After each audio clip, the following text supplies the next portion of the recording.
Good morning, good evening, good afternoon. I thought I'll do a quick post-game reaction. Chelsea versus Arsenal. Chelsea 2, Arsenal 2. What a tipsy-turvy kind of game. It's like, looking at Arsenal were like very lethargic, although they had a lot of possession. So many players off the ball. Bukayo Saka didn't look fit to me. Declan Rice a little bit lethargic. Martin Odegaard eventually got substituted off. And it was down to goalkeeping errors, which is why we got 1 point. 1 point, we'll take that. We will take that, all day long. But so yeah, just 2-2. When I saw that we conceded the first goal, which for me was a penalty. I'm just going to get this, show you the image I have here of William Saliba. To me, it was a penalty. Now, some of you might disagree with me, and that's okay. You can disagree with me, but I'm telling you that this. Where is it? Can I find it? Sorry, I was trying to find it. Oh, here it is. It looked like his hand was in a unnatural position. All right, here it comes here.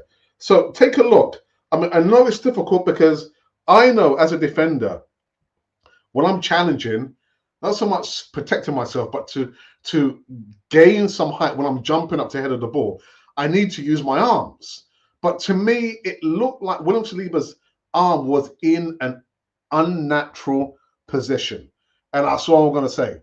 They used VAR. It took a long while for them to stop the game. The referee stopped the game and he had to go to the VAR booth and just check out the footage. But to me, it looked like a penalty. And, well, they scored a penalty, didn't they? They scored a penalty. And if things couldn't get any worse than that, they scored a second goal. And for me, it was a cross. Modric meant to cross this. I'm not going to blame David Raya for that goal there. These things do happen. But that goal that Modric scored there, he didn't mean to score. He meant to cross the ball. I think it was for Raheem Sterling. But they're 2-0 up, and you're fearing the worst, aren't you? You're thinking, right, okay. Probably, I think they had a few more chances. Again, Arsenal, with all the possession that we had, we just couldn't muster up any kind of threat. No shots on goal. But the one shot we had on goal was from Declan Rice. A terrible mistake by the Chelsea goalkeeper, Sanchez. I don't know who was passing the ball to, but Rice passed the ball. He kicked the ball first time, side-footed it, first time, and scored. So that was our first shot on goal. And I'm going to the toilet. Before I come back, I hear we made substitutions, and Trossard, and a really good cross by Bukayo Saka, who didn't have the best of games, and first time shot past the goalkeeper. So it ended 2-2. And so to Paul Merson, who I doubted, actually came up with the prediction 2-2. I hold my hands up. I got it wrong because I said it's going to be 3-1 to Arsenal. But the most important thing is that when you play so bad, and we did play bad, you don't lose the game. You don't lose the game. So we'll look at the table. So we are in second place on 21 points, paired or tied with Man City. But they are ahead on goal difference. So Denmark down the road, I think, are playing on Monday night. So they have an opportunity to actually leapfrog over us. So, a little bit of a topsy-turvy season this time around, inside 10 games. But goalkeeping situation. And I'm thinking, what must Aaron Ramsdale be thinking? He didn't feature because his wife, I understand, she had a baby. But David Raya, oh my goodness. Just some of the decision making that he did there.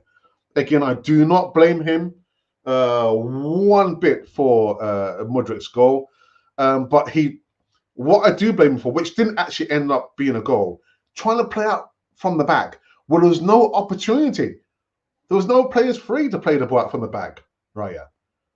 So I don't know, if he had been available on the bench, this would have tested whether Mikel Arteta would have made a substitution. Would have Mikel Arteta made a substitution? Would have been brave enough to take off David Raya, who was kind of having like a bit of a shocker? Or would he have just steadfast, just let the goalkeeper play out the whole match? But David Raya, man, oh my goodness, it just seemed like those big games there, it's like he's so nervous, isn't he? So very nervous. But again, the most important thing is we escaped from the bridge with that point there. And yeah, so sorry. Come into the live chat if you want to. I'm just going to be running for a few more minutes because I'm going to check out the rugby. England versus South Africa. Yes. What else did I want to show? Oh, yes. Is it here? I don't think I did it. No, I didn't do it. I was going to talk about the starting 11. I think I didn't. Did I? Yes, I did. Just bear me a second, please. I want to know your thoughts about the starting 11. Were there any surprises? Do you think there should have been some? I don't know. Okay, here it is.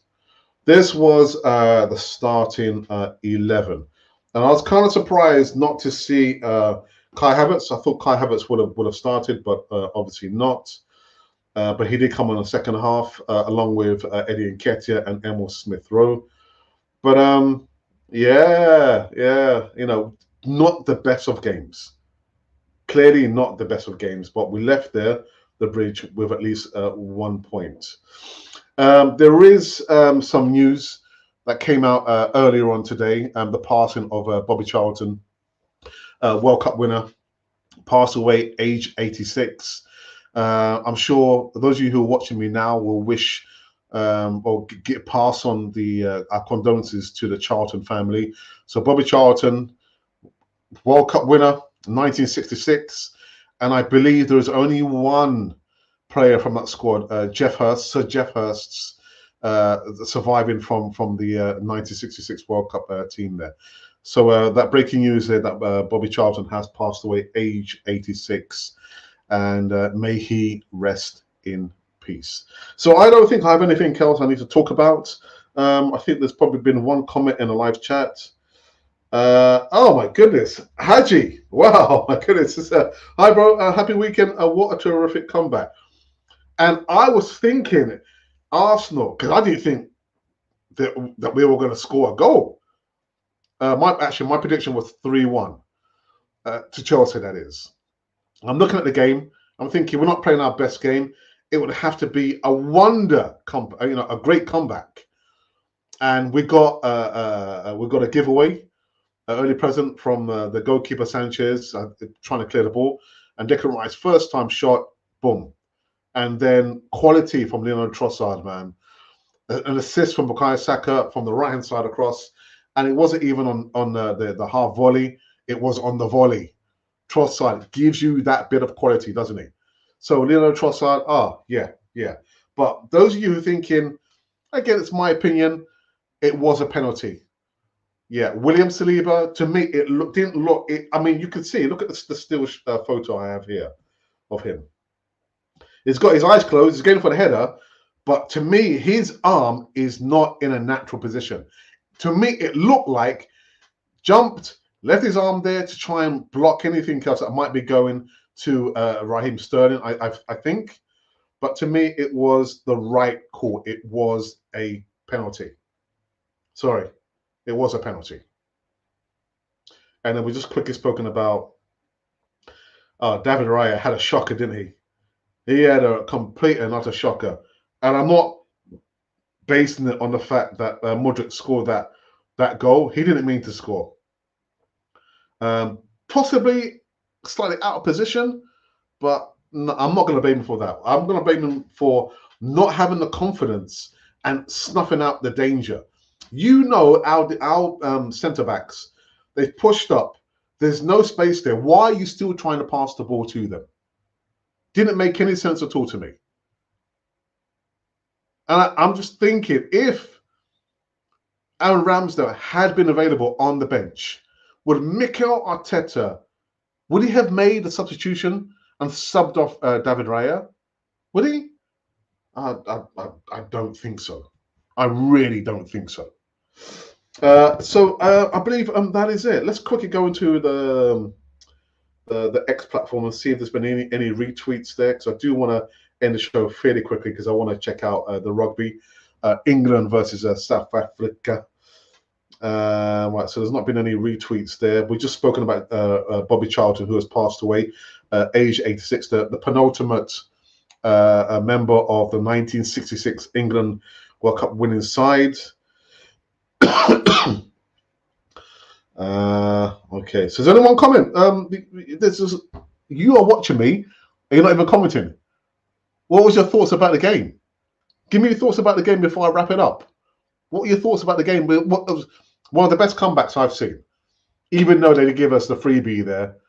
Sanchez. I thought both goalkeepers did not have the best of games. Yeah. All right, let's have a look here. And this was the 11. I'm asking the question, were there any surprises there for you?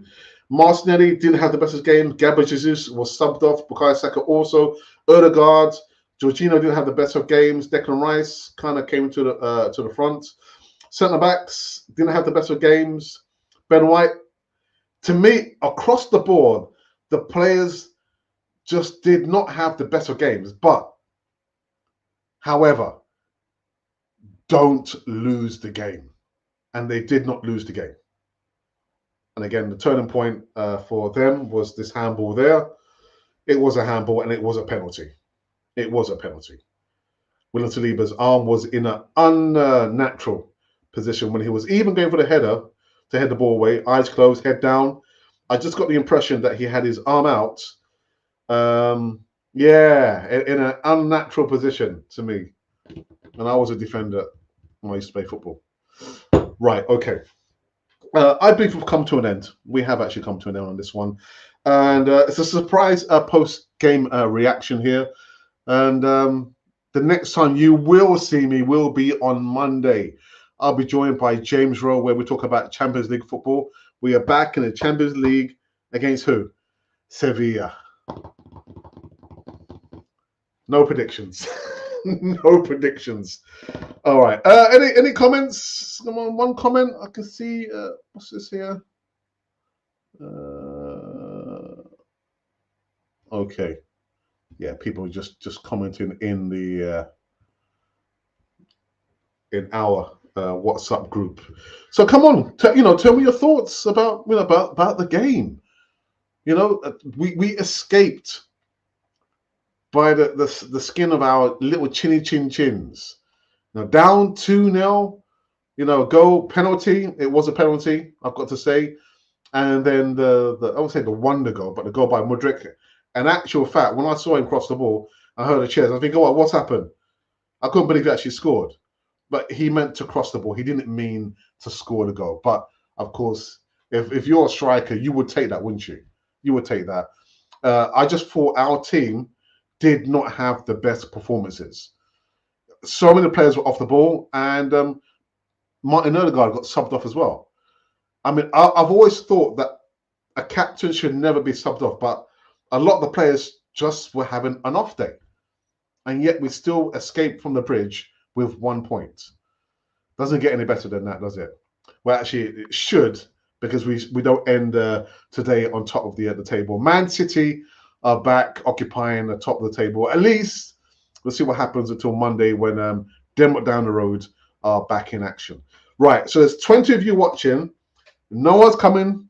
Let me just see if there's some kind of fault with the chat. No, there isn't. Come on, I want some comments, some questions. Tell me something. Ask me something. Was it a penalty? Yes, it was a penalty. Should we have won?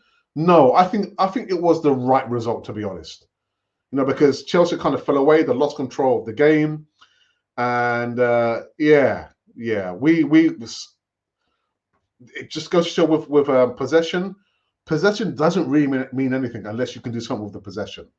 I don't have the stats at the end of the game, but it was interesting that we hadn't had a shot on goal until Declan Rice shot on goal and scored. That was incredible. Really, really incredible for me. All right, can we go for a few more minutes? I hear my director. Can I go for a few more minutes, director? Okay, all right, just for a few more minutes before we wrap up this one. So I find it incredible that there's only been one comment. Nobody else wants to comment. Let me just take this off for a second. Remind everyone the scoreline. If you're just tuning in now, it ended up Chelsea 2, Arsenal 2 at the Bridge. Just when we thought, oh my goodness, it's going to be the first defeat of the season, we managed to snatch away from the mouth of a defeat and end up with a draw 1 point at the Bridge. Okay, right. Let me just do this very, very quickly, and then we're going to call it quits. Because, like I said, I do want to check out the rugby, England versus South Africa.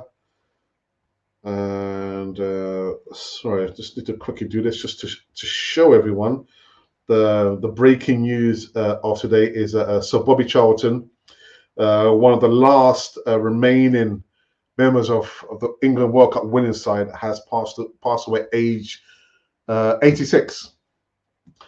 And he spent the majority of, I think, all of his career at Man United. The Munich air crash that happened, he was one of the survivors there as well. Sorry, I just need to just do this so that actually everyone can actually see this. Begging your pardon.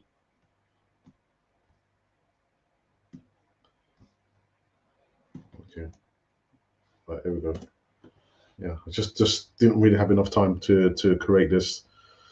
Yeah, so there we go. So Bobby Charlton, Sir Bobby Charlton, has passed away, age 86. So please join me in passing on our condolences onto the Charlton family. A couple of years ago, I did watch a documentary about his brother, and what a documentary! What a documentary! I think, oh my goodness. But yeah, we'll pass on our condolences to the Charlton family. And I'll tell you what, I'm going to end this one because there's no other comments, but it's okay. It's all right. These things happen. At least we had one, and it was somebody who I hadn't seen in live chat for quite a long while. Haji, say hello to your family from everyone on Canafoy TV, especially from me. And again, the next time you will see me will be on Monday when I'm joined by James Rowe, talking about Champions League football, when we are back in action on Tuesday, I believe, against Sevilla. Anyhow, this has been a instant post-game reaction, a short one. I'm going to check out the rugby, England versus South Africa. I'll leave it there. Anyhow, this has been Cannon Fodder, the channel for Arsenal fans all over this world.